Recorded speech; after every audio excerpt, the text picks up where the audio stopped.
Hey guys, and welcome back to this channel. In this video I'll be showing you guys how you can create this three-dimensional cube video edit on CapCut PC. So I'm just going to select my videos and add that to my timeline, and I am also going to select the animation tab, go to combo, and I'm going to select the train for it. I'm going to add it to all of my images. If you have more than two, that's fine, but I only have two, so I'm just going to select both. Once I'm done, right click, and then I'm going to select create compound clip.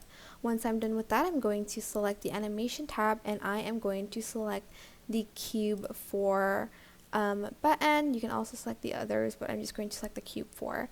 Then to add in the frame if you'd like to, I'm just going to select this bit right here, and I'm also going to crop it into a 1:1 ratio, press confirm, and then I'm going to select mask, and I'm going to select rectangle, and I'm going to invert that. Then I'm just going to create kind of like a frame, as you can see, and then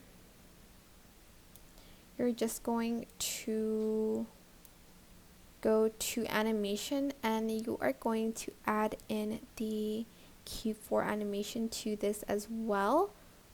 Where is it? Cube for animation, and then also go back to basic and select the one of these modes. Actually, you need to select, or you can choose not to add in the sort of like outline if you don't want to. But yeah, that is basically it. I hope this tutorial was helpful for you guys. Don't forget to like, comment, share, and also subscribe to this channel if you haven't done that already. If you have any questions, just leave it in the comment section down below, and I'll try my best to answer them all for you guys. And if you found this video helpful, please click the thanks button above the description box down below. Thank you so much for watching. Bye!